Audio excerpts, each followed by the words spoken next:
Ladies and gentlemen, welcome to the Kim Barrett Show. I am your host, Kim Barrett, and on today's episode, we are joined by Brandon Fong. So if you've been someone who's ever wanted to connect, build deeper relationships, reach out to people, maybe you've been a little bit scared or worried or cautious about connecting, this episode is for you. You're going to want to dive deep into it. It's going to break down a couple of different strategies you can use to open conversations easier with those people that you've been meaning to connect with. And of course, if we can ever help you connect your marketing and your sales together, head over to our free Facebook community, www.joinmygroup.com.au. Go straight to our Facebook community where we've got free trainings every week, plenty of resources to help you grow and scale your business. But until then, let's jump into the show.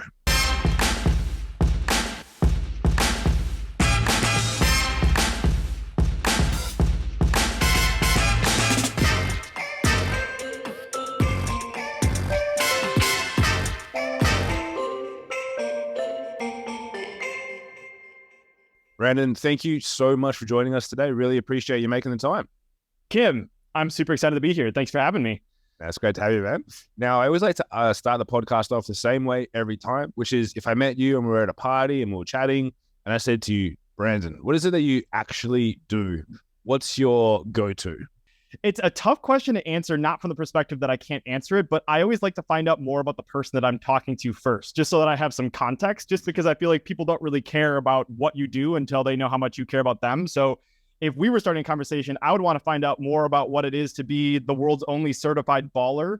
I would want to know how you travel to 31 countries, and I would want to know about this tequila stuff that you've got going on. But assuming that I know a little bit about that you're kind of actually interested in what I do instead of just like the surface level what I do.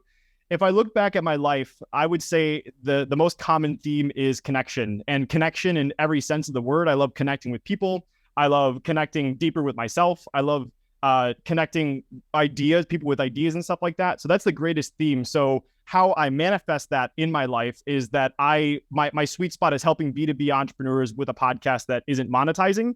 I can help them to leverage the show to build world-class relationships with incredible people and do it in an incredible way that really builds that trust, and it goes much deeper than the surface level crap that you see a lot out there. So that's the high level answer. Nice. I love that. And so what got you into that? Like, were you always just wanting to connect with people as a kid, or did you see a little bit of a gap when you were growing up, or like how did all that come about? Yeah, I'll tell a really quick story. So the abbreviated version of the story is I grew up on the free lunch program as a kid, and I was super embarrassed by that because I went to a school district that was relatively wealthy. So I was one of the few kids. What is because we don't have that. I don't think we have that in Australia. What is the free lunch program? Yeah. Good. Good clarifying question. It basically government assistance. Like my family needed some financial help growing up, so like my meals were paid for as a kid. So it's like I would go through the lunch checkout line and my heart would race because like I would watch as my friends go through and they would type in their student ID and it would say $5 or whatever. And then I would type in my number 156403 and then it would show up on the computer screen, Brandon Fong, $0.00. And so I had all these tactics to like distract my friends from seeing the fact that I was on that program. There was the hide in the bathroom until there's no one until the lunch line was free to myself strategy. There was the distract the person at the last minute that I was talking next to so that they didn't see the screen. So that was what sparked me wanting to change and make things different for myself. I think that's kind of where the desire to be an entrepreneur came. But where the connection came from is a few years later, I had the opportunity to compete in an international business plan competition. Found out that the trip was way more expensive than I could afford, obviously, because of the what I just explained there. But my dad came up with this brilliant idea and introduced me to my first ever mentor who opened the doors to connecting with people. So I was 16 years old. This business plan that I was competing with was called the Sizzlin' Ninja Food Truck. It's like nothing crazy or world changing there. But she taught me how to fundraise by connecting with high level people. And she opened her network to help me connect with some of these incredible people starting at age 16. And so there's so much that I could go into there. That's obviously the much abbreviated version, but I just saw I was able to pay for that entire trip by following one piece of advice that my mentor Brenda gave me. And she said that if you ask for money, you'll get advice, but if you ask for advice, you'll get money. And so the way that manifested, and it sounds kind of piffy and cool, but I didn't really quite understand what that meant until she showed me that to build relationships with these people, ask for feedback on your business plan.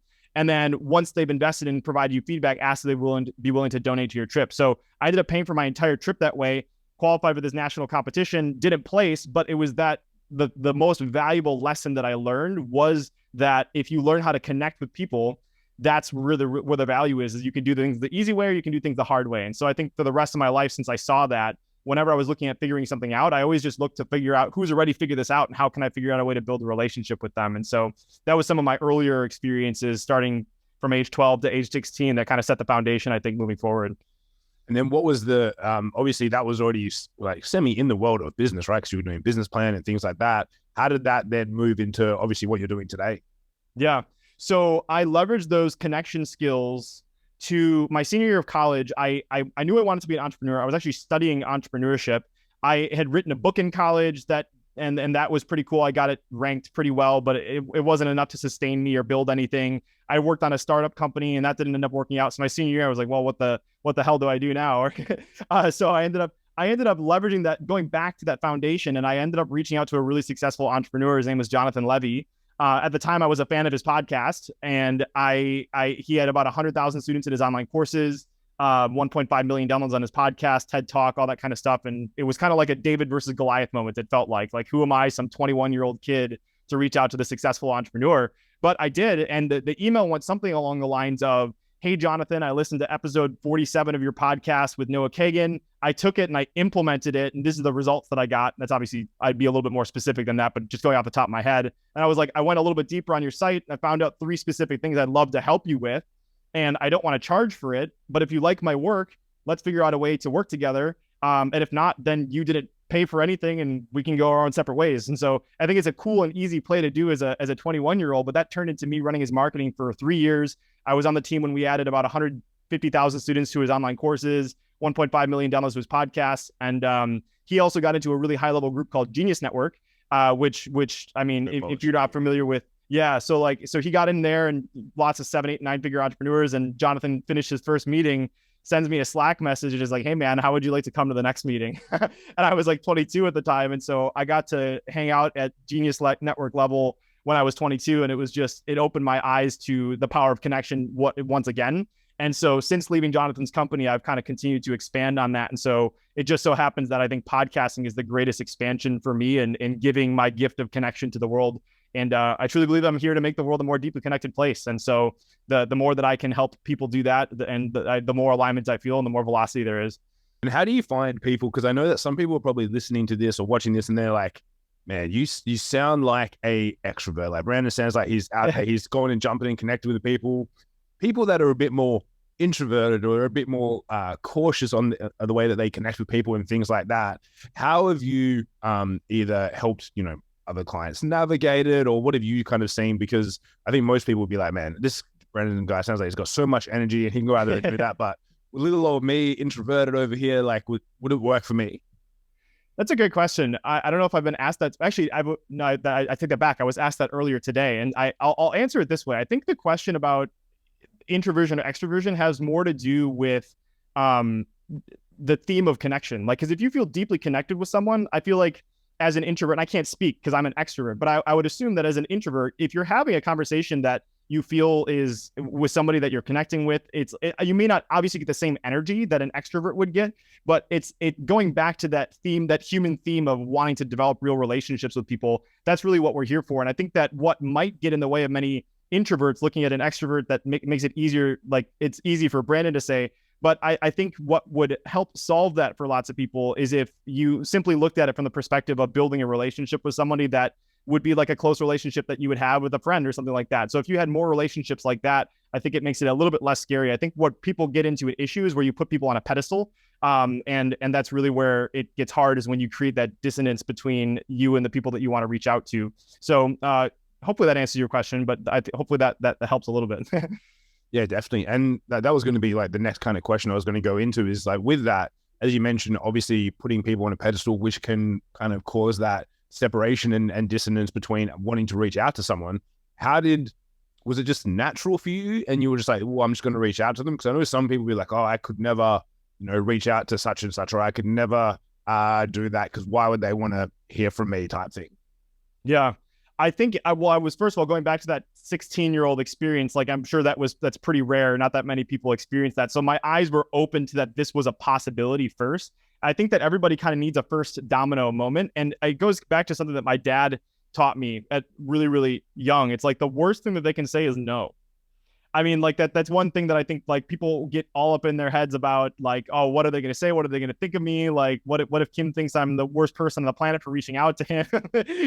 Like those are the danger loops that we go in your head. But at the end of the day, you're not going to find out unless you hit that send button for the very first time. So I lost track of the question, but I think that's one of the biggest mentality shifts that you can make to hit that jump.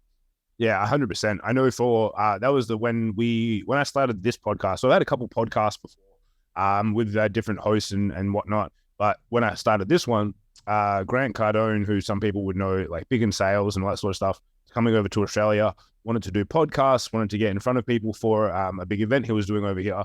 So I was like, they were like, we want experienced podcast hosts. And I was like, well, I'm an experienced host. I can ask good questions.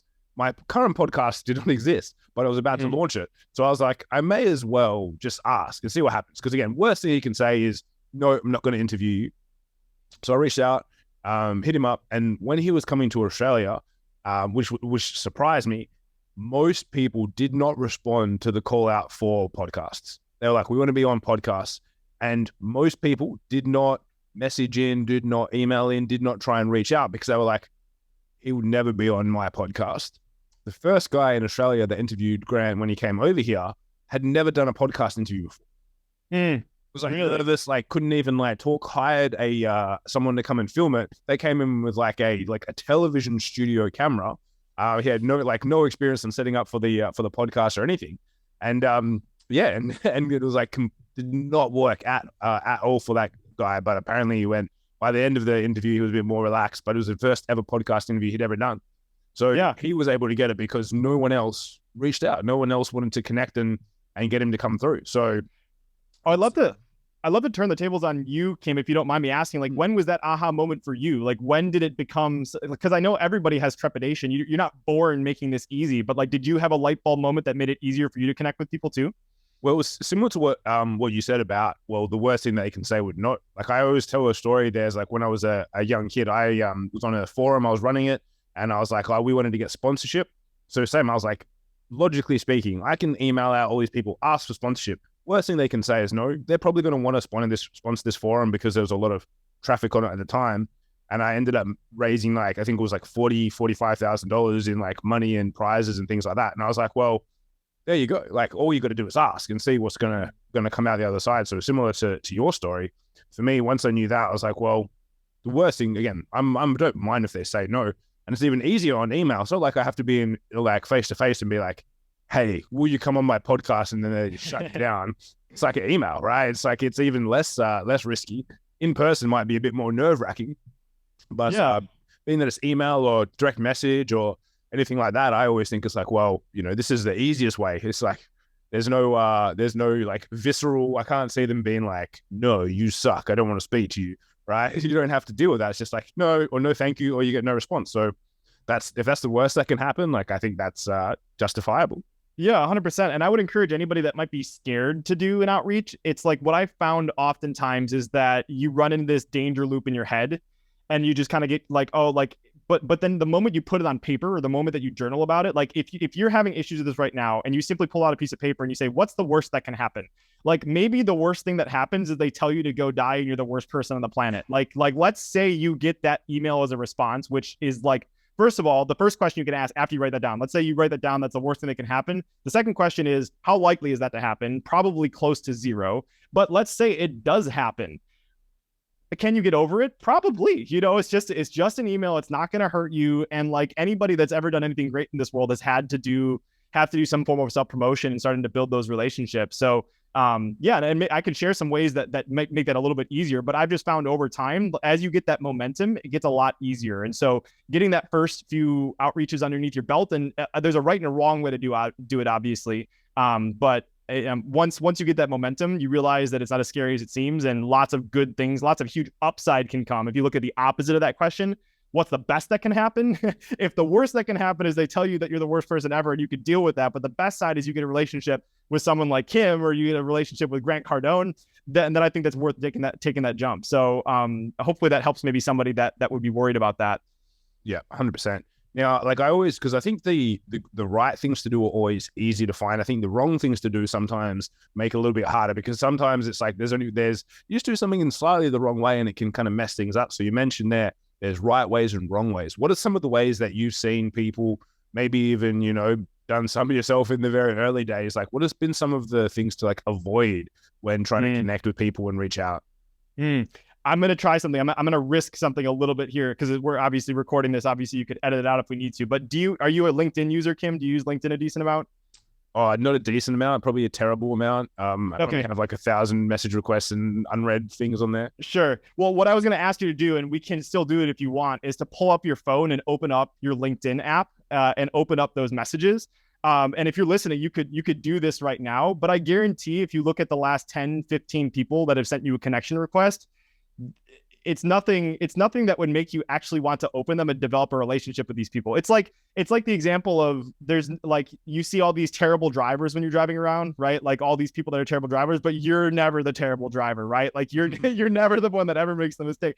I think it's the same thing when it comes to sending these outreach messages. If you right now open up your LinkedIn profile and have you pulled one up, Kim? Did you? Yeah. So like, do you want me just to click on like one of the? Yeah, click on it. Click on a few of them, just so people get a feel of something legit that's raw. Like, we didn't plan this. Like, and like, don't read their name, but like maybe read a few of the random ones that you're seeing in there. What do they sound like? Yeah, I mean, look, not the best. Like, there's, for example, one that's like, "Hey, I hope you don't mind me reaching out to you on LinkedIn. We're always connecting with interesting businesses to network with." And that sends me another message being like, "I'm going to be quick and respect your time. You probably get lots of messages. How protected is your business from cyber attacks?" Okay, that's a good one. Yeah. And then trying to get me on a 15-minute call straight away. Yeah, nice to connect with you. I see that they've just read my title, at Your Social Voice. Do you guys give trainings, and are you looking for speakers? Yeah. So nothing that you'd be excited to respond to, right? And I guarantee almost anyone, if you took the time, if you did that, like you'd find a very similar world. So going back to your question, what you'd want to do is the exact opposite of everything that you're seeing inside of those LinkedIn messages. And what most people think that you need to position yourself as the cool person reaching out to, or like solving an immediate problem. But at the beginning of the relationship, you just need to know that you care about them. That's really all it is. You have to take the time to get to know who they are as a person. So I'll jump out of the LinkedIn world and I'll go into the email world, just because obviously LinkedIn, you have smaller space character limitations or whatever. But if you're sending someone an email, instead of doing exactly what Kim just read or whatever, it's just like, can I have 15 minutes of your time? What if you took the time to listen to an episode of Your Social Voice, and you sent an email to Kim and you said, "Hey, Kim, I listened to episode 37 of the show," or "I listened to the episode with Brandon Fong," and you said, "I love the part where Brandon shared XYZ, or this other guest shared what XYZ. I took it and I implemented that, and it made this impact in my life. Thank you so much." How would you feel about receiving a message like that, Kim? Would you want to at least continue reading a little bit more? Yeah, 100%. I know, like, there's been at least probably 3 guests that we've had on the podcast based on that, them actually reaching out. And I was like, oh, like, just because they put in the effort, I was like, I have to reward that effort. You know what I mean? It's like someone doing that. It's like, it's always makes me feel more positive towards them than anything. Yeah, exactly. So that's what I would encourage anyone to do. And I call this the loved plus specific formula. Right. And I have a 3-step process to this. There's the compliment, which is what we're discussing right now, the irresistible offer, and the no-oriented question. So going back to the compliment, a really easy way to think about this is something I call the love plus specific formula. Basically, you want to get your first few sentences of your outreach to be to the point where there is no way I could ever copy and paste this message and have it apply to someone else. There's no way. So like, going back to like what on the Your Social Voice site, like they got these cool things about the people that work at Your Social Voice, and Kim has it listed that he's the world's only certified baller, and he's been to 31 different countries, and he's a tequila connoisseur. Like, those relate to Kim as a human being, right? Like, those are the things that we love talking about. I love talking about spike ball. I'm a huge spike ball nerd. If somebody started talking to me about spike ball, or at least brought it up, I'd be like, okay, that's cool. Like, I appreciate that. So the love plus specific formula is like loved XYZ, specifically XYZ. So like, it could be a podcast. It could be a blog post. Like I checked out this blog post on your site about this, specifically like the point where you talked about XYZ. Thank you so much for sharing. I used to think it was easy or self-explanatory, but if you just think about it from that perspective of like the love plus specific, it may make it a lot easier for you. So that's the first component. Did you want me to go through the rest of them, Kim, or do you have any place to that? Yeah, that's good stuff. Cool. So the next part is the irresistible offer. So going back to what Kim just read from his LinkedIn profile, it's like so many people jump right into like a 15-minute meeting and you don't even know why you should care at this point, right? So like you always have to put yourself in the perspective of the person that you're reaching out to. And so going back to that first message that I sent to Jonathan Levy that kind of sent the whole snowball for me, I took the time to put myself in Jonathan Levy's shoes and thought, there's this quote, you can't read the label from inside the jar.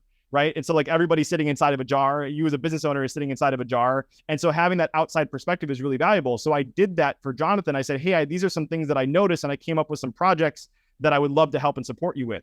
Obviously, everyone's not going to sit here and do free work, but you do have to think about from the perspective of the other person, what's valuable to these people? Is it a connection that you can make for them? Is it exposure that you could give them? Like, do you have a podcast? That's why podcasting is such an awesome platform, because you can reach out to someone that you're looking at building a relationship with, or an author that you admire, a book that's really impacted you. And you can not only give them the opportunity to share their message with your audience, but you could also, once they're in your world, you can say, I know some people that have been other guests on my show. It might be a great opportunity to connect you if you feel like it's a good fit. Obviously, like not forcing it, but always think, put yourself in their perspective. And I learned this like initially when I wrote scholarship applications to apply for college. I always thought about it like, who's reading the message, right? Like, so think about it from them. So there's a quote by Dean Jackson: a compelling offer is 10 times more powerful than a convincing argument. A compelling offer is 10 times more powerful than a convincing argument. I feel like in today's world, it's a lot of like rooftop marketing. It's like people that are just shouting from the rooftops. It's exactly what was living inside of your LinkedIn email inbox right now. It's like people are saying, buy my, can I swear on the show? It's, yeah, go for it. It's the buy my shit show, So it's like, so how can you do the exact opposite of that and instead provide something that's super, super valuable for them to open the door to the relationship? And again, this goes back to the question too. You may be saying, okay, this is a lot of work to send to every single person. But if you're thinking about it strategically, there are certain relationships that are worth strategically, not as a human being, obviously, right? But like there's strategic relationships that are worth way more to invest your time into kind of outreach like this, and some that aren't. So obviously apply this thinking to like, what are those relationships that would really make a difference in your business if you had them as strategic partners or clients or whatever that would be. So that's a little bit more context. I can pause a little bit on the irresistible offer. Is there anything else that you wanted to jump in there? No, I think that's great. As you mentioned there, like it's you've got to. The whole component is just put yourself, like, I think you could probably, distill all the things you said there. Put yourself in that person's shoes. Like, of course, when you go up to someone, you don't just start yelling at someone if you meet them at a bar. I always call it like the bar test. It's like, how would you operate if it was a real person? You're not just going to go up and spew on them, right? You've got to like actually build a relationship. So yeah, I love what you're saying there. Spot on. Yeah. So let's kind of recap a little bit. So now you received this message. Somebody took the time to reach out to you and say something very specific about what you're doing. They've done the thinking ahead of time to show that they want to add value to you. Now, the last part is, so that was a compliment, irresistible offer. The last part is called the no-oriented question. And I learned this from Chris Voss. He wrote the book, Never Split the Difference. And if you're not familiar with him, he's an ex-FBI hostage negotiator. So this is the dude that's on the phone with a lunatic that's in the basement of a bank about to blow up the whole damn place. Like, what do you say? What do you say to that guy, right? And so what Chris teaches is that we have a finite amount of yeses that we can give every single day, because every single time you say yes, what does that mean? It means you're giving away your time. It means you're giving away your energy. It means you're giving away your effort. You're giving away something whenever you say yes to something. But the exact opposite is true with no. Like, you feel more safe, you feel more secure. And so empowering people to say no is actually very beneficial. So that's part one of the no-oriented question. The other thing that I think is really relevant is that no one likes being pushed into something, right? Like people love to buy, but they hate to be sold, right? Think about like that crappy car salesman versus if you were to go test drive a Tesla, like they don't ever try to sell you anything, right? Like they just like, it's just like, here, like go check it out. And if you want to buy it, like go make your 10 clicks on the website and get your Tesla, right? There's like no sales there at all, or Costco, or I don't know what you guys have in Australia, but like there are lots of these companies that have built buying based cultures instead of selling based cultures. And so that's what you want to do with this. The no oriented question is not only make it easy for them to say no, but also give them the choice, allow them to lean in. Don't say, can I have 15 minutes of your time? That's really abrasive. And it's like, it's like not everyone, you're not going to respond to a cold 15-minute thing, you know? So how does this actually apply?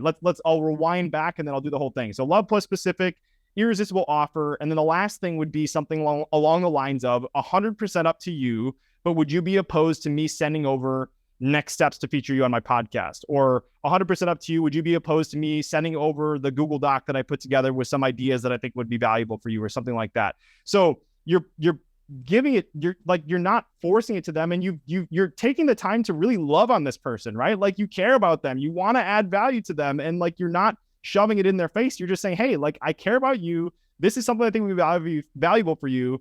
Do you want me to send over next steps? And if not, then that's totally cool too. So like, that's kind of the whole framework. But I think it's really just based on being very selective about the kind of people you're investing in, because obviously you have to invest in the right people. But also making it very easy for them to see that you've done your research, you care about them, and you're looking at figuring out a way to add value to them, and just allowing them to lean in. And going back to what we said before, the worst they can do is say no or not respond. But even if they didn't respond, like you left a good impression, like you weren't trying to push anything on them. You were just trying to add value. So that's a high level of anybody that is looking to build those kinds of relationships and things I've learned along the way, testing many different things.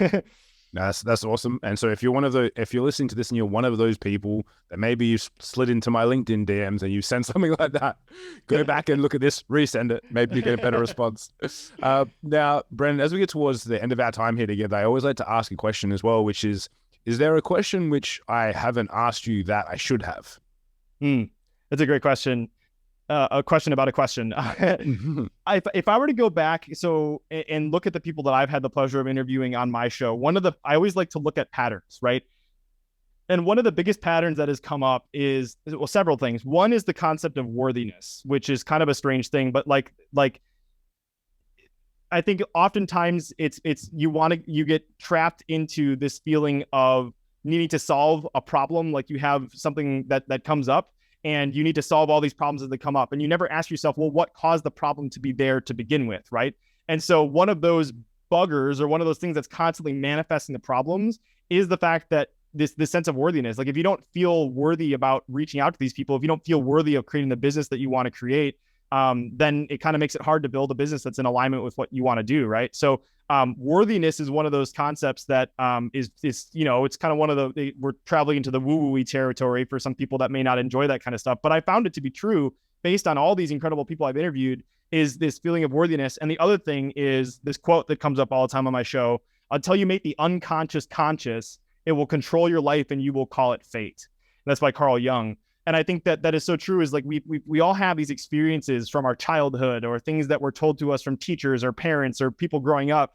And like that's stuck in our brain. And oftentimes, unless you are consciously aware of those things, you can't modify it and make it better for you, right? And they may have just been planted there by other people, and you don't even realize that it's sitting there. So being conscious of the fact that you have these early experiences that are shaping who you are, and you're manifesting and you acting out all these patterns that were implemented at a very young age, just questioning the fact that if those beliefs serve you anymore, because you can go back as an adult human and say, hey, when I had that free lunch program experience, when I had all these issues, like I used to never tell that story. And I didn't even tell the full story here, but I used to be so embarrassed by that. Like sharing that on a podcast if you told me I was going to share that story on a podcast 10 years ago, I'd have told you were nuts, but it's like, but now that I've had the opportunity to go back, I've rewrote that story. That story is one of the most powerful things that have ever happened to me. And I wouldn't have done anything that I've done today if it weren't for that story. So all those unconscious narratives, I would encourage you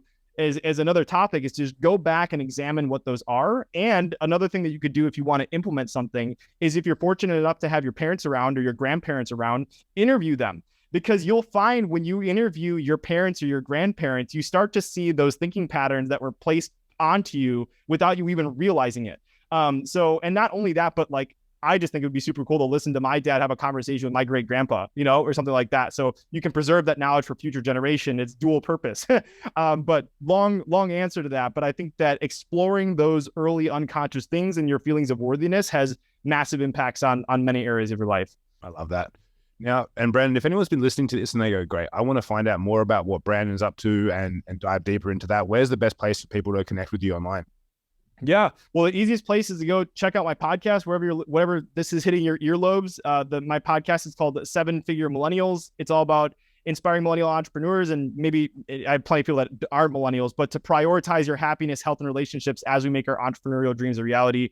I teach and I interview people on the show, not as the guru on the mountain, but as the guy that's still figuring it out. I'm 26 years old. I'm still building my first business, my first 7-figure business, and I'm sharing what I'm learning along the way, right? And so it's an incredible journey, and I would love to have you join and listen on some of the incredible guests I've been on.